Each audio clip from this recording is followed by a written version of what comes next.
CM అంటే chief minister అనేసి ఈ రాష్ట్ర ప్రజలందరికీ తెలుసు. కానీ చంద్రబాబు నాయుడు గారి విషయంలో సీఎం అంటే C for cheating, M for మోసం అన్న టైపుగా ఈరోజు పరిపాలిస్తూ ఉండే పరిస్థితి మనం చూస్తూ ఉన్నాము. ఈరోజు ఈ కూటమి ప్రభుత్వం అధికారంలోకి వచ్చి ఏడాది కాలం గడిచింది. ఏడాది కాలంలో ఇది కూటమి ప్రభుత్వం కాదు, కోతల ప్రభుత్వం అని ప్రజలకు అర్థమైంది. సుపరిపాలన ఇస్తున్న ప్రభుత్వం అని చెప్పారు, కానీ ఇది శుద్ధ దండగ పాలన అనే విషయం కూడా ప్రజలకు అర్థమైంది. అలాగే మంచి ప్రభుత్వం అని చెప్తూ వీళ్ళు ప్రచారం చేసుకుంటూ ఉన్నారు, కాదు ఇది ముంచే ప్రభుత్వం అనే విషయం కూడా ప్రజలకు అర్థమైంది. ఈ విధంగా ప్రజల్ని నెట్ట నిలువుగా మోసం చేశారు.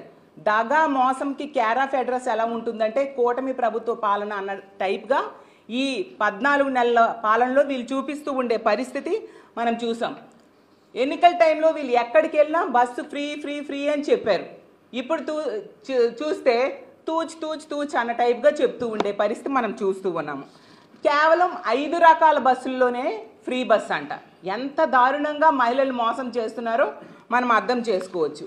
అసలు మహిళల్ని ప్రజల్ని మోసం చేయడంలో వీళ్ళకి ఒక చాలా పెద్ద ట్రాక్ రికార్డు ఉంది. 3 సార్లు గతంలో ముఖ్యమంత్రి అయిన చంద్రబాబు నాయుడు గారు దారుణంగా ప్రజల్ని నెట్ట నిలువుగా మోసం చేసి 4వసారి ఎన్నికలకు వచ్చినప్పుడు గతంలో తప్పైపోయింది, నేను మోసం చేశాను, ఈసారి మాత్రం ఇచ్చిన హామీలన్నీ అమలు చేస్తాను, నమ్మి ఓట్లేయండి అని చెప్తే 4వసారి ప్రజలు నమ్మి ఓట్లేశారు. ఓట్లేస్తే ఈసారి కూడా అదే విధంగా ప్రజల్ని ముఖ్యంగా మహిళల్ని నెట్ట నిలువుగా మోసం చేయడం జరిగింది.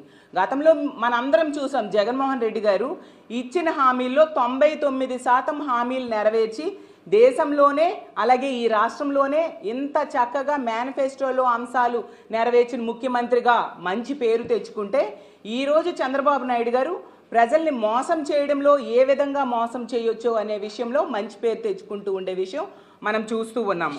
ఈరోజు ఎన్నికల టైంలో చంద్రబాబు నాయుడు గారు చెప్పారు, నేను సేఫ్ డ్రైవర్ని అని ప్రతి ఎన్నికల ప్రచార సభలో చెప్పి ఈరోజు సేమ్ లయర్ అన్న టైపుగా ఈరోజు అతను నిరూపించుకుంటూ ఉండే పరిస్థితి మనం చూస్తూ ఉన్నాము.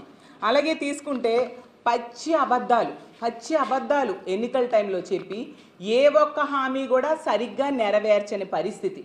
సూపర్ 6లు సూపర్ 7లు అంటూ ప్రజలకి హామీలు ఇచ్చి గతంలో జగన్మోహన్ రెడ్డి గారు ఇచ్చిన పథకాల కంటే ఎక్కువ పథకాలు ఇస్తానని చెప్పి ప్రజల్ని ముఖ్యంగా మహిళల్ని మభ్యపెట్టి ఈరోజు ఏ ఒక్క పథకం కూడా సరిగ్గా ఇవ్వకుండా నెట్ట నిలువుగా మోసం చేసిన పరిస్థితి మనందరం చూసాం.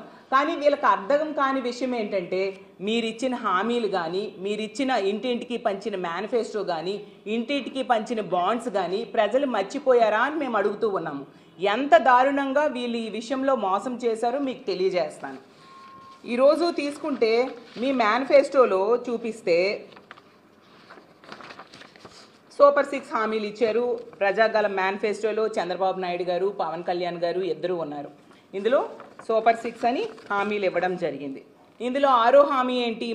మహిళలకు ఉచిత బస్సు ప్రయాణం. ఇదే మాట చెప్పారు, అంతే తప్ప ఈ షరతులు ఉంటాయి, కేవలం 5 రకాల బస్సుల్లోనే ఉంటాయి, 50 కిలోమీటర్ల పరిధిలో తిరిగే బస్సులకు మాత్రమే ఉంటాయి, ఇలాంటివి ఏం చెప్పలేదే మీరు. ఎంత దారుణంగా మేనిఫెస్టోతో ప్రజలను మోసం చేశారో మనం అర్థం చేసుకోవచ్చు. అప్పుడు లేని షరతులు ఇప్పుడు ఎందుకు పెడుతున్నారు అని నేను అడుగుతున్నాను. 4 పదాలు మేనిఫెస్టోలో రాశారు, ఉచిత బస్సు ప్రయాణం.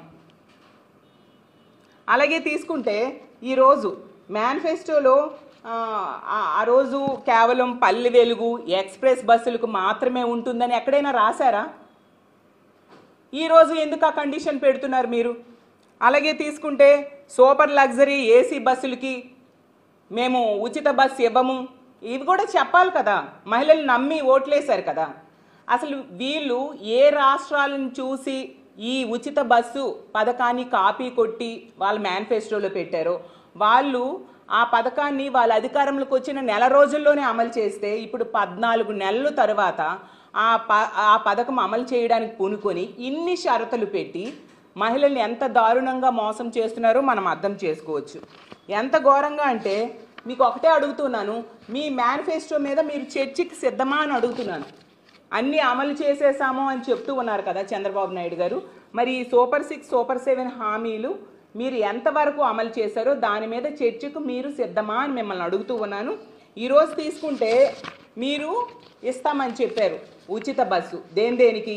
Palle Velugu, ultra Palle Velugu, metro, express, city ordinary బస్సుల్లో మాత్రమే ఈ ఉచిత బస్సు ఇస్తానని చెప్పడం జరిగింది.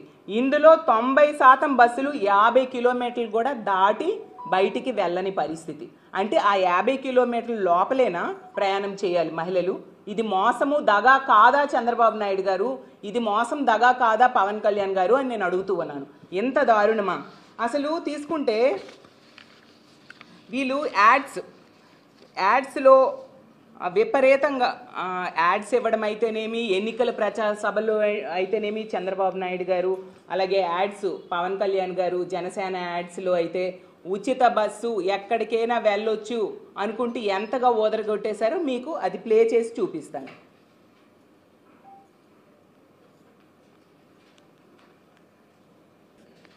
మీరందరూ విన్నారు కదా ఎంత దారుణంగా ఎన్నికల టైంలో ప్రజలను మభ్యపెడుతూ మాట్లాడారో. ఇది ఎక్కడో కాదు, విశాఖపట్నం పార్లమెంట్ పరిధిలోని ఎస్కోట నియోజకవర్గంలో మాట్లాడిన మాటలు.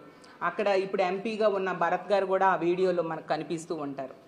ఇంత దారుణంగా చెప్పిన వ్యక్తి మరి అప్పుడు ఈ షరతులు కూడా చెప్పాలి కదా చంద్రబాబు నాయుడు గారు మీ ఎన్నికల ప్రచార సభలో అని నేను అడుగుతూ ఉన్నాను. మరి ఇప్పుడు ఏమంటారు? క్యాబినెట్ మీటింగ్లో ఎస్కోట నుంచి పక్కనున్న పెందుర్తికి కూడా ఫ్రీ బస్సు ఉండదంట. వీళ్ళు పెట్టిన షరతుల ప్రకారం ఎస్కోట పక్కనే పెందుర్తి కదా, అక్కడ కూడా ఫ్రీ బస్సు ఉండదు. అలాగే గుంటూరు నుంచి విజయవాడ నాన్ స్టాప్లో కూడా ఫ్రీ బస్సు ఉండదు. అలాగే శ్రీకాకుళం నుంచి వైజాగ్ నాన్ స్టాప్లో కూడా ఫ్రీ బస్సు ఉండదు. వైజాగ్ నుంచి నర్సీపట్నం సూపర్ లగ్జరీలో కూడా ఫ్రీ బస్సు ఉండదు. విశాఖపట్నం నుంచి విజయవాడ వెళ్ళే ఇందిరా బస్సుల్లో కూడా ఫ్రీ బస్సు ఉండదు. ఎంత దారుణం చూడండి. మరి మహిళలకి ఈ బస్సులన్నీ ఎక్కే అర్హత లేదా అని నేను అడుగుతున్నాను. ఇది పచ్చి మోసం, దగా కాదా అని నేను చంద్రబాబు నాయుడు గారిని అడుగుతూ ఉన్నాను.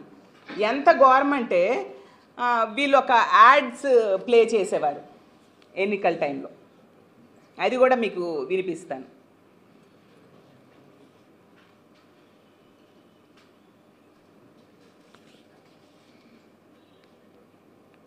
ఒక కప్పు టీ కూడా ఇవ్వాలని అంత బిజీనా? ఏం రాస్తున్నా? మనం మొక్కులు తీర్చాలండి. సో వీళ్ళు ఏం చెప్పుకున్నారు యాడ్స్లో?